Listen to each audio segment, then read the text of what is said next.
मरकजी वज़ीर दाखिला अमित शाह आज राजधानी भोपाल का दौरा करेंगे। अमित शाह सुबह 10:30 बजे खुसूसी तैयारी के जरिए दिल्ली से भोपाल पहुंचेंगे। अमित शाह भोपाल दौरे में 11 बजे मरकजी पुलिस ट्रेनिंग एकेडमी के प्रोग्राम में शिरकत करने वाले हैं। यहाँ CAPT में अमित शाह शहीद जवानों को खिराज अकीदत पेश करने के साथ साथ शजरकारी भी करेंगे। 11:30 बजे अमित शाह CAPT में मुनक्किदा अखिल भारतीय पुलिस विज्ञान कांग्रेस का इफ्तिताह करने वाले हैं।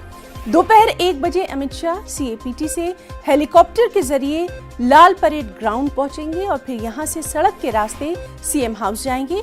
CM हाउस में अमित शाह वज़ीर आला शिवराज सिंह और पार्टी के आला उहदेदारान के साथ लंच करेंगे। अमित शाह के दौरे के पेश नज़र भोपाल जम्बूरी मैदान को जाने वाला रूट डाइवर्ट रहेगा। एयरपोर्ट से जम्बूरी मैदान और BJP ऑफिस तक 3000 पुलिस एहलकार अमित शाह की सिक्योरिटी की जिम्मेदारी संभालेंगे। सीधे रुख करेंगे हमारे साथी मेहताब आलम का।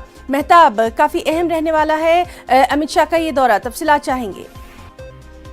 यकीनी तौर पर है ना, बहुत अहम दौरा है और दौरे को लेकर सिर्फ अभी तो ये दिखाया जा रहा है कि जम्बूरी मैदान में एक प्रोग्राम है जिसमें 69 करोड़ जो तेदू पत्ता जो जमा करते हैं संग्राहक जो है उनको बोनस की रकम तकसीम की जाएगी। लेकिन अमित शाह के अलावा कई और प्रोग्राम में शिरकत करेंगे।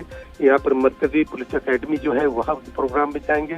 उसके बाद जो है फॉरेंसिक साइंस यूनिवर्सिटी जो है उसका भूमि पूजन करेंगे। इसके अलावा जो है भारतीय जनता पार्टी की जो है वहाँ पर मीटिंग करेंगे जो वजीर हैं और उहदेदारान के साथ साथ जो मीटिंग होगी और भोपाल में रोड शो भी करेंगे। और जाहिर सी बात इन तमाम चीज़ों के पीछे जो है मकसद ये है कि मध्य प्रदेश में इस साल जो है जो पंचायत के इंतखाबात, कारपोरेशन के इंतखाबात होंगे और अगले साल मध्य प्रदेश में असेंबली के इंतखाबात होने हैं। तो दोनों पार्टियां, भारतीय जनता पार्टी की बात करें या कांग्रेस की बात करें, तो दोनों पार्टियां इलेक्शन मोड में अभी से आ गई हैं ताकि अपने इंतखाबात में जो अपनी कामयाबी को यकीनी बनाया जा सके। जी मेहताब, बहुत बहुत शुक्रिया आपका तमाम तर तफसीलात के लिए। अहम खबर कोरोना के ताल्लुक से आपको दे दे। मुल्क भर में कोरोना के मामले